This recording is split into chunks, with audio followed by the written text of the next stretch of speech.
Welcome back. Our previous episode explored how monotheism forms superconscious attitudes that create enduring political significance. We saw how dogmatic motivation operates independently of time and natural context. Today, we'll examine the pivotal historical moment that established the most influential community identity in human history: the formation of Israel's identity as a chosen people. This analysis will reveal the psychological and political mechanisms that continue shaping modern geopolitics, explaining the phenomena we discussed in our opening episode. In modern political psychology, dogma serves as an important methodological tool for analyzing any mentality. Psychologically, mentality represents the secular embodiment of a complete religious system. Scholar A.F. Losev defines it as the affirmation of eternal truths that oppose the material, temporal, and historical course of phenomena. All pagan beliefs are non-dogmatic. They have private, relativistic, and anthropocentric characteristics. Contemporary pagan ideologists characteristically state things like, life has two original values, duration and intensity, or the further from the idea of the one God, the closer to true freedom.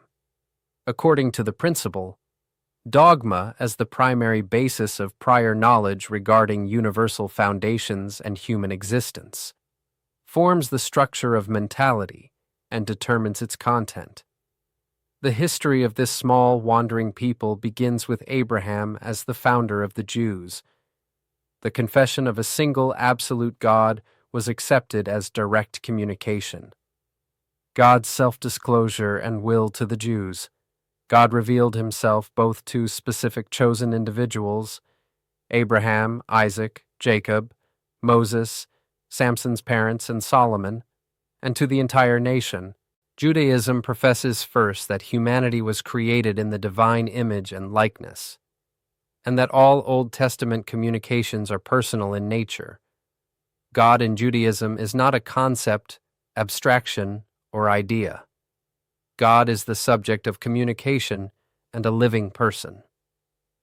Scholar S.S. Avarintsev believed that precisely this personal nature of the Jewish God makes the idea of direct communication possible. At the same time, Judaism realizes itself through community identity, Israel's identity, which, as a unified entity, the people of Israel, stands face to face before the absolute God. The entire nation, just 7 weeks after the exodus from Egypt at Mount Sinai's base, witnessed the manifestation of divine presence. For people who had recently been liberated from Egyptian captivity, who were at early stages of forming their nation, hearing the Almighty's voice without intermediary was an epical event determining their subsequent historical destiny, freeing them from adaptive, imitative existence. The divine communication at Mount Sinai became the foundation upon which Judaism was built. The entire nation expressed willingness to unconditionally accept the Almighty's word, initiating the formation of ontological subjectivity of Israel's identity as a chosen people, or chosen community, Am Segula. This chosen community must separate itself from nations following sinful paths and proclaim the one God to the world. Judaism maintains that at Mount Sinai, when the Torah was given to the Jews through Moses, the souls of all Jews, past, present, and future, were present. Subsequently, the connection between Israel and God was felt so strongly and uniquely that, remembering divine assistance, the Israelites prayed, "You saved yourself, Lord." The significance of Israel's identity for civilized humanity cannot be overlooked. The Jewish people, professing one God, created unique written culture, world history, legal collections, chronicles, psalms, wisdom books, poetry, prose, and political thought during the 4th and 5th centuries BC. These texts became what we call the Old Testament, the Hebrew Bible.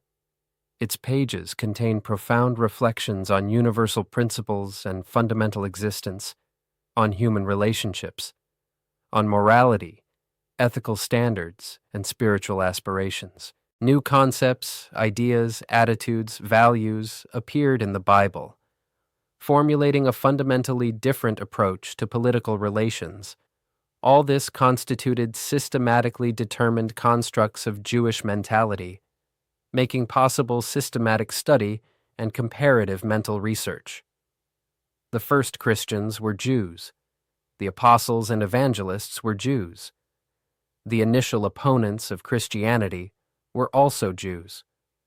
The religious, moral, ethical, philosophical, legal, and political ideas of Judaism profoundly influenced Islam's founder, Muhammad.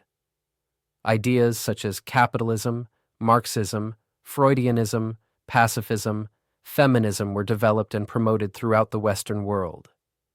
The discoveries of the outstanding Jew, Christopher Columbus, had world historical significance, since only after his expeditions did American lands enter modern geographical understanding and become objects of political expansion.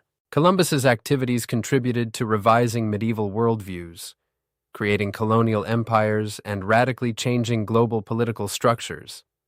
Prominent Jews, especially in France, were involved in developing postmodernist ideology during the late 20th century, characterized by faith in progress and rational omnipotence.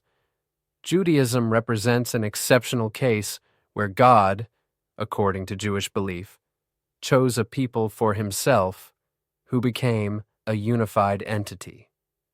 Typically, peoples choose their deity through rulers and political leadership. God binds himself to this people through formal agreement and contained promises. A unique covenant form emerged between God and the people, as entities capable of systematic negotiation. Moreover, this represents a community agreement, establishing shared Jewish responsibility before God. The relationship between God and individuals was secondary. Jewish individualism could manifest primarily through personal piety, as encouraged in biblical literature, especially the Book of Psalms, traditionally attributed to King David. The established concept of a unified chosen people required complete subordination of private motivations to community interests. During political emancipation, the words of revolutionary Count S. Clermont-Tonnerre, spoken December 23, 1789 in the French National Assembly, created significant tension over subsequent centuries. He declared, "Jews as a nation have no rights. Jews as individuals have all rights." Within corporate identity frameworks, beyond contributing practical benefits to the community, each person bore responsibility for fellow believers' honor and dignity.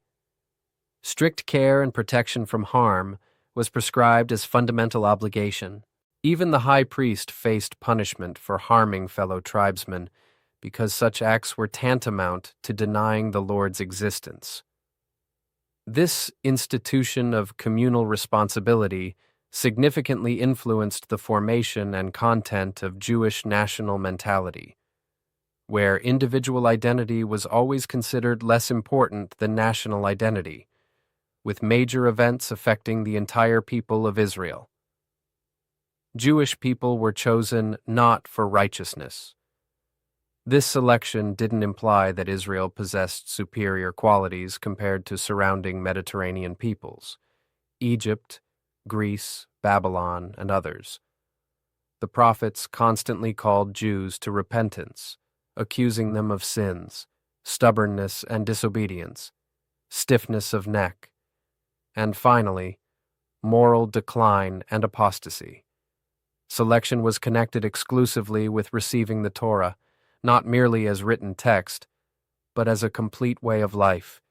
It was given so people would live according to divine law, always and everywhere. H.G. Wells once expressed the insight that from the beginning, Jerusalem served as the Jewish capital only nominally.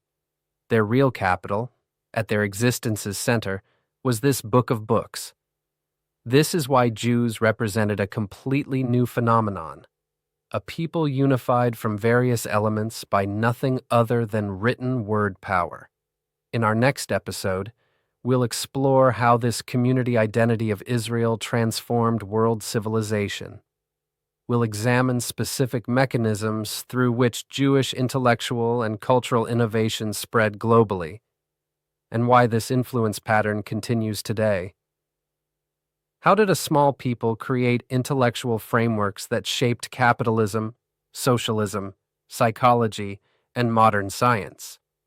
What makes Jewish intellectual networks so influential across diverse fields? If you're fascinated by how community identity creates lasting historical influence, subscribe to the channel. In comments, share your thoughts on other examples of community personality formation that shaped world history. See you next episode, where we'll uncover how Jewish civilization became a transformative force in world development.